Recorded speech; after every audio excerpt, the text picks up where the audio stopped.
complex, so I'm sitting down and talking, and that is why these logistics are being arranged. Can you hear me at the very end, Dewan? You can hear. Can you? Yes. Okay, all right. Otherwise, you can raise the sound a bit more. Madam President, all the distinguished members on the podium, distinguished participants and friends, I'm extremely grateful to Indraji and the others for asking me to be associated with this important conference. I'm told first time being held in Chennai. We are holding it at a time when Chennai has demonstrated the people, what you call the people power. The Jallikattu movement was organized by some of the students and so on, but became a mass movement. That's where it's important to learn how can we make social changes. It's a problem. My first very intimate contact with the issues of women was in the 6th five-year plan, 1980-85, when at the instance of Mazumdar and my wife Meena Swaminathan, I introduced a new chapter for the first time in the plan, chapter on women and development. The first five-year plans did not have it. Now, of course, become one of the important components. Now we are running late, so what I am going to try to do, I have got a PowerPoint presentation, and I shall request the organizers to make copies and make it available to you. Yes. But I will highlight a few points from what I had prepared. First is, Mahbul Haq was the author of Human Development Report in UNDP. Dr. Mahbul Haq, very famous man. He passed away early, but his wife Khadija has been running the Mahbub Center in Lahore. And the latest issue is on women's status in Southeast Asia. I will read out a few sentences. It says, I will read it. In India, the status of women's education and health has improved since the year 2000. However, the progress has been uneven between states with religion, caste, ethnicity, and rural-urban areas, serving as loci of inequality, as with the rest of South Asia. Growth in capabilities has not been matched with an increase in economic opportunity. It's a very important point. Growth in capabilities has not been matched with an increase in economic activity. Despite having almost half of the total seats in local governments, Panchayat Raj institutions, female representation in national level institutions of decision making remains very poor. In fact, in the Rajya Sabha, when I was a member, we passed a resolution for empowerment of the number of women members of parliament in Rajya Sabha and Lok Sabha should be minimum 1/3. The resolution was passed in Rajya Sabha, but still lying in the Lok Sabha. In fact, I have been writing to them since they have got a majority party today, and BJP also supported the resolution in the Rajya Sabha. There should be no difficulty at all if all political parties agree together to make that a law, 1/3 of the seats in both Rajya Sabha and Lok Sabha for women. This can be done now, but somebody has to work on it. The woman in India,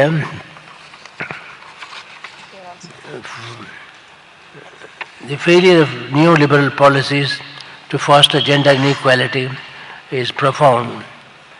That's another problem. In spite of all the neoliberal policies, gender inequity persists. Work and working conditions for the majority of women have worsened with high malnutrition and food inflation. In fact, this is one of the unfortunate part of it. Manmohan Singh even called it national shame that there is so much of malnutrition among women and children. Nowadays they say the first 1,000 days of a child's life is very important from the point of view of brain development, and malnutrition at that stage is very harmful. The Constitution of India provides de jure equality for women and with specific provisions for affirmative action. But we have not done much on it, although the Constitution is a wonderful idealistic Constitution. And Dr. Ambedkar has been rightly praised for the Constitution, but it remains to be seen how far we will convert Constitution into reality in day-to-day life. The health and nutritional status, I need hardly mention about it.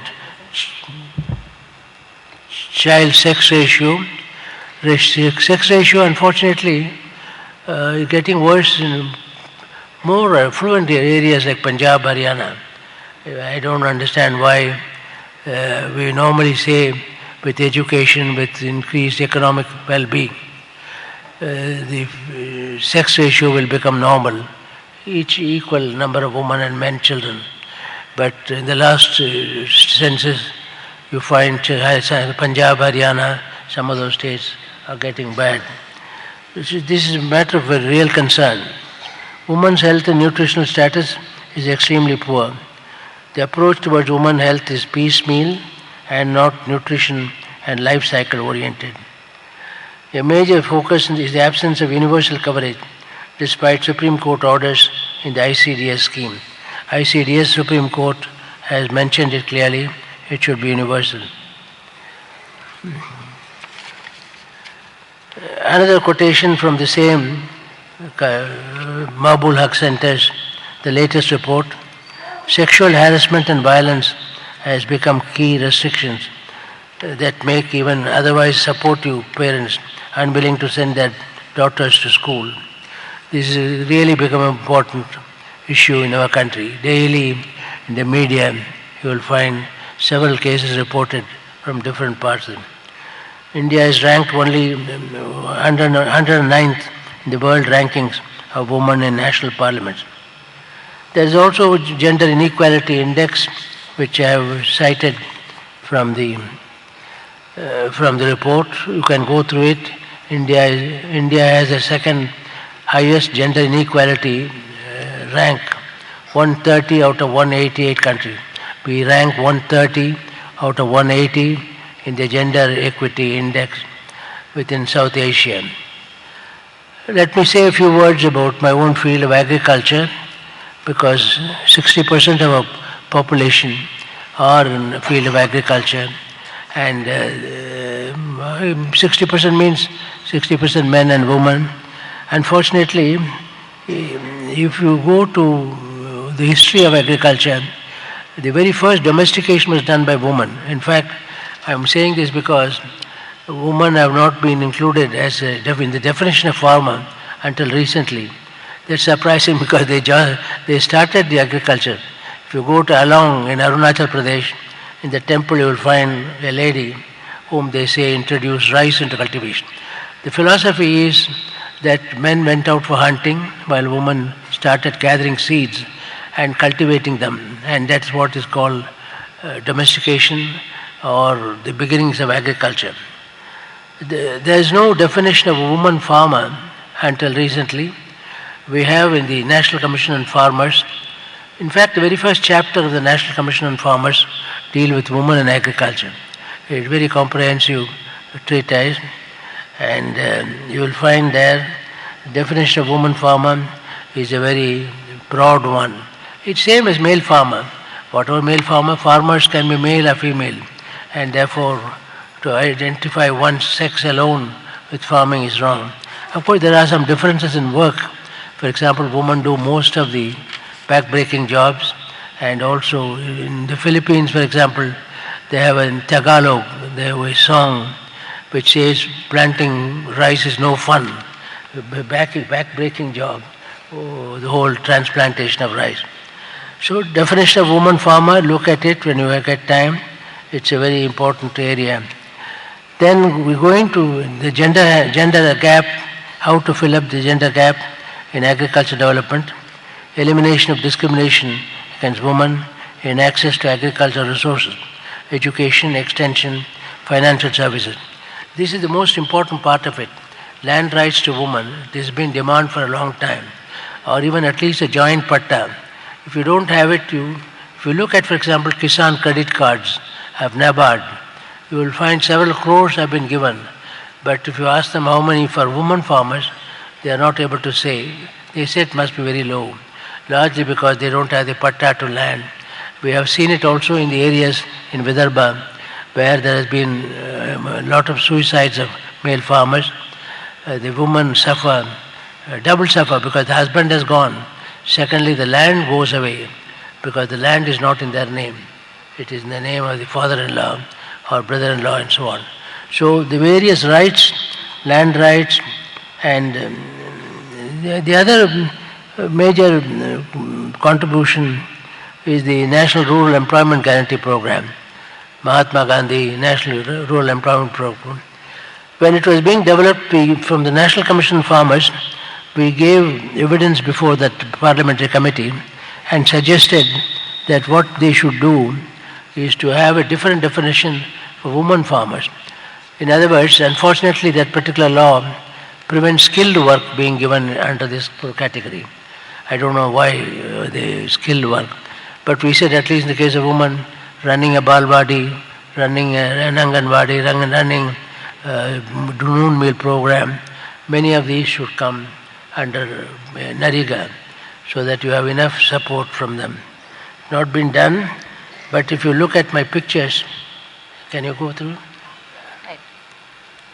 You see, most of the women, this is in Tamil Nadu, in Pudukkottai area, a very dry area. Of course, in many parts of Tamil Nadu this year is dry. The next one, you find like what we see in Rajasthan. When Meera Mahadevan and my wife Meena Swaminathan started the mobile creche in Delhi, it is largely on the Gandhi centenary occasion, 1958, when they saw, 1968, when they saw a large number of Rajasthani women carrying children who were lying under trees and so on. That is why the mobile creche idea came, the creche which came. And now we have great possibilities under the Nariga to, and then another thing which we do in Nariga also, I say skill jobs. We made a study in Pondicherry or Puducherry among Dalit women. They hardly had enough money, just enough labor wages. Part of it was gone for liquor by the husband. So we tried to introduce multiple enterprises. And this lady, if you can see, a Dalit woman, we asked her, what are your resources, what kind of enterprise you can take. She said, I have only with my hut, I have nothing else. In fact, Gus Peth, then the president of UNDP, visited them, this lady. Then what to do within the hut? We put up the mushroom production. Yeah. Now mushrooms are very expensive. At that time, it was hardly about 20 rupees or so. What is important is also more of networking. You can go ahead. Networking of institutions engaged in helping women. Biodiversity contribution is one of the very important ones. I mentioned earlier, talking about Along and Arunachal Pradesh, that women domesticated plants. They have also conserved a lot of material over 10,000 years ago. Can you go next?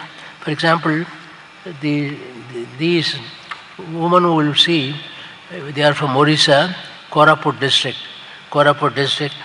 The various tribal, there are about 9 major tribal areas. Each one of them maintain what we call curative diversity, cultural diversity, and culinary diversity. And you see the number of medicinal plants they are mentioned, because biodiversity is not only important for food security, but for health security also. Then they have very interesting methods of cultivating, of harvesting the material and keeping it. An uneducated girl, but she knows exactly when to harvest, otherwise they will all go away. What we call seed dispersal will take place. This lady, Pooja Kumari from Koraput, she went to Johannesburg to receive an award called the Equator Initiative Award. Komala Pujari is one of the leaders of the tribal women's movement, and she has helped to develop a very outstanding variety of rice called Kalinga Kala Jeera. Kalinga Kala Jeera is a variety. Kalinga is an improved variety of that one. So by empowerment of women in agriculture, you gain a lot. You gain a lot in terms of the advance of agriculture. Same is true in the case of breeds. In fact, the National Bureau of National Biodiversity Authority, which is located in Chennai, they have introduced Breed Savior Award for those women and men, Kangayam breed, Nellore breed. Even this Jallikattu breed is a breed. That bull is a breed. They are trained in that way. So, women farmers, we try to introduce in the parliament a woman farmers entitled bill. I was nominated member in Rajya Sabha. At that time, I introduced, with the help of many of you here, you have all participated in widespread discussion. We had it all over the country, which my wife Meena had organized. And as a result of it, a bill was introduced. It was accepted because normally they will say it's a state government responsibility. But India, being a party to the Convention on the Elimination of All Forms of Discrimination, is very well known, said we can introduce bills in Parliament.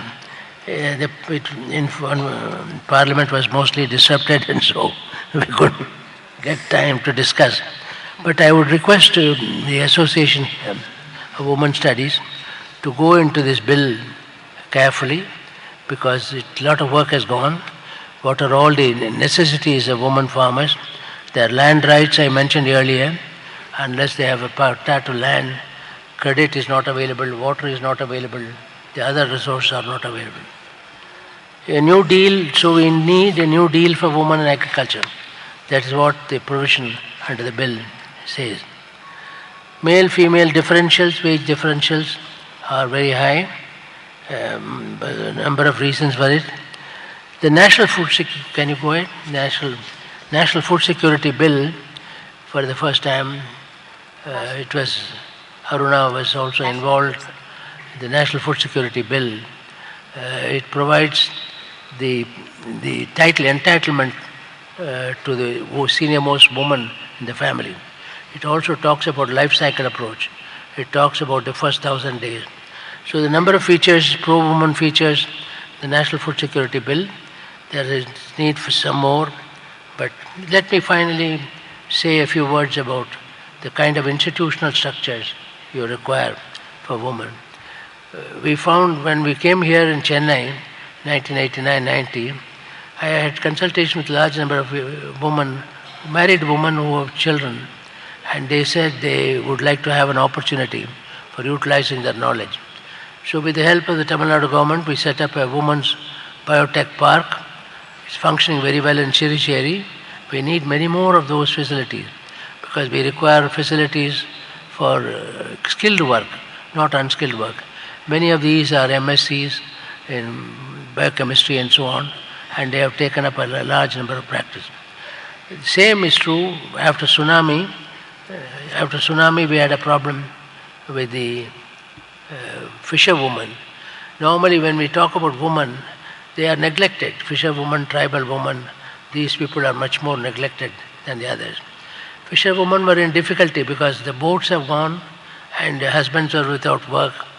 It is at that time we started an institution at Pumpuhar, or Kaveri Pumpattinam, a fish for all training center, where women were trained in the latest food processing technology. Can you go ahead? We have also trained a large number of women, what we call community hunger fighters. There is a training manual. The idea is to make them more nutrition literate so that they find agricultural remedies for nutritional maladies. For every malady, vitamin A deficiency, for example, 4 women from Africa were given recently the World Food Prize for the purpose of identifying a sweet potato, very rich in vitamin A. Most of the plants can provide the needed micronutrients, what we call the hidden hunger. Well, the other thing is they have to be trained, provide opportunities for modern technology. We started the village knowledge centers. These are all members of knowledge centers. Later on, the Tatas started a national, Jamshedji Tata National Virtual Academy. They are all 7th class, 8th class, but they will very proud to say they are academicians. If you go to the village and say, who are you? I am an academician. I am a plant doctor. That's what we want. They want the self-esteem to go up, and at the same time by new technology. Dr. Abdul Kalam was very, very, very supportive of this initiative, and he attended 2 convocations and gave addresses to them. So that I want to mention to the association, if we go to rural women, what is needed is we must have this transition from unskilled to skilled. And they learn the skills very fast. Digital technology is one. And in fact, like the Komala Pujari, another lady went all the way to Geneva to address the World Information Summit. Yes. The people are afraid. She gave an idea. She had not even got into a plane before. For the first time she went. So I want to say, preaching, I did not preach to you, but the fact remains, but my tribe should understand that enormous capability of rural women to absorb new technologies, master them. Well, lastly, there are a lot of health hazards associated with women's work. We all eat the salt, but salt workers have a very large number of problems. The women working on salt, they lose their eyesight by 29, 30 years. It's very difficult. Samely, the cashew, those who are peeling the cashew in Kerala, or those who are peeling the prawns, they all have occupational hazards, which have not received attention at all. Fortunately, in this particular case, salt workers, I happened to write to the former Chief Minister, Madam Jayalalitha, and she immediately said that all these people should be covered by insurance. Within a few days, action was taken. On this occasion, I must pay a tribute to the concern of M.G. Ramchandran was concerned related to the Universal Noon Meal Program for school children. And that's my last point. Ultimately, the political will, the political support is exceedingly important. This is the last slide. Those of you who are wanting to go more and more tablets and medicine, long ago Hippocrates said, let food be thy medicine. In fact, my daughter Soumya, who is now DG of ICMR, she always says that the best vaccine against tuberculosis is nutritious food. Therefore, the agriculture, particularly the knowledge of the local people in terms of their medical properties of this lady, for example, for the first time, the Nobel Peace Prize recognized a worker in the, it's called artemisinin. She developed, this is a herbal plant, one of the medicinal plants. Medicinal plants have become, in other words, in the area of healthcare, not only allopathic ones, but Ayurveda, Unani, and homeopathy, everyone has become important, so they call it integrated medicine. Integrated medicine, among the leaders of integrated medicine I have seen in rural India are the women. They have profound knowledge of what a particular herb can do for a particular disease and so on. So that it will be useful for us in the development of our national health program to associate all these womanly, you sometimes call them healers and so on, but the fact remains their knowledge is very profound. So ladies and gentlemen, both I started by saying that I was very introduced into this whole area very deeply by Veena Mazumdar, and of course my wife, and also by Rosalind Wilson, who was a friend of Veena Mazumdar. From that time onwards, last 40 years, we have been seeing the first step was taken in introducing a chapter on women and development in the plan, 5-year plan. Then legislation is very important in our country. Legislation, and I am still hoping that the Women's Entitlement Bill will see the day, will see the light of the day someday. You have to work on public policy, and above all, do not underestimate the importance of technological empowerment. Today, that makes it very different. The self-esteem of the lady who went to Geneva to talk about the village knowledge center. I can't believe it myself. I couldn't believe it. She was asked by somebody there, now, are you not homesick? You have been away from the house for 2 days. She said, I'm not homesick because I sent an email to my husband and he answers within half an hour. So the whole scenario has changed today. And I think associations like this should help in the rural women who constitute a majority of women in this country also to come up, and their empowerment, political empowerment, social empowerment. And above all, I hope the Parliament bill reserving minimum one third of seats for women will also find the light of the day. Thank you very much. I am very grateful for the opportunity.